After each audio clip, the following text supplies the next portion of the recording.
Assalamualaikum warahmatullahi wabarakatuh. Perkenalkan, nama saya Diajeng Sabila Aulia Nur Islami. Jadi saya di sini akan menjelaskan teknik time out. Jadi teman-teman, teknik time out adalah sebuah bentuk penanganan perilaku yang didasarkan pada prinsip hukuman.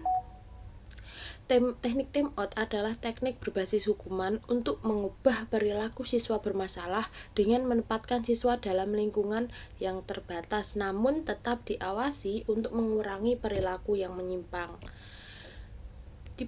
Terus time out juga adalah salah satu tipe hukuman yang negatif di mana semua bentuk reinforcement positif disingkirkan dari anak setelah ia menunjukkan perilaku maladaptif tersebut.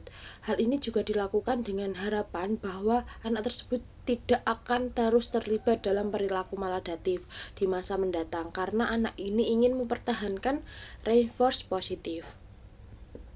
Time out digunakan untuk mengurangi perilaku yang tidak semestinya dan meningkatkan perilaku yang baik. Dengan demikian, time out adalah sebuah teknik yang dirancang untuk mendidik anak tentang apa yang harus dilakukan dan apa yang tidak boleh dilakukan. Contohnya, yang kedua ada tipe-tipe time out. Yang A, seclusionary time out. Jadi contohnya ketika anak dibawa ke ruangan yang berbeda yang disebut sebagai ruangan pengasingan. Tipe ini membutuhkan tenaga ekstra. Contoh, seorang siswa SD disuruh masuk ruangan bimbingan konseling karena mengganggu temannya yang sedang belajar. Yang kedua ada tipe exclusionary time out. Jadi memindahkan individu dari situasi yang memberikan peluang mendapatkan penguatan untuk waktu singkat ke dalam ruangan time out. Lamanya waktu time out sebaiknya tidak terlalu lama. Berdasarkan hasil penelitian, 5 menit adalah waktu yang efektif dalam pemberian time out. Kalau dalam situasi belajar di kelas, berarti individu dipindahkan dari ruang kelas atau dipindahkan ke ruang time out tertentu atau ruang isolasi. Yang ketiga ada non-exclusionary time out.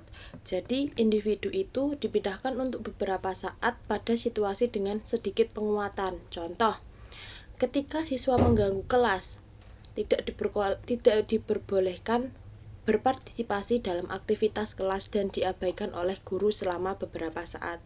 Setelah itu boleh kembali beradaptasi. Dapat disebut observasional, menempatkan siswa di luar aktivitas, tapi ia masih bisa melihat aktivitas tersebut. Contohnya seperti siswa dipojokkan kelas atau menyuruh menundukkan kepala atau tetap di tempat duduk, tapi tidak boleh mengikuti aktivitas beberapa saat atau tidak boleh mengikuti jam pelajaran tersebut. Seperti itu. Jadi contohnya yang paling sederhana time out itu adalah non-exclusionary time out. Jadi yang sudah saya jelaskan tadi seperti menempatkan siswa di ruangan pojok kelas, itu gurunya tetap bisa mengawasi siswa tersebut, tapi siswa tersebut tidak bisa mengikuti pelajaran atau aktivitas yang dilakukan seperti teman-temannya, begitu. Jadi kesimpulannya pada teknik time out ini adalah time out adalah teknik menghentikan reinforcement atau pada tingkah laku yang sebelumnya dan diberikan reinforcement hukuman mengurangi perilaku yang maladaptif. Respon squad atau bisa disebut sebagai culture contingency adalah teknik dasar yang bisa digunakan untuk denda, surat tilang, dan penalti dalam football. Teknik ini bisa dikombinasikan dengan reinforcement positif dan cadangan reinforcement hukuman. Teknik time out adalah teknik berbasis hukuman untuk mengubah perilaku siswa bermasalah dengan menempatkan siswa dalam lingkungan yang terbatas namun tetap diawasi untuk mengurangi perilaku menyimpang. Seperti itu.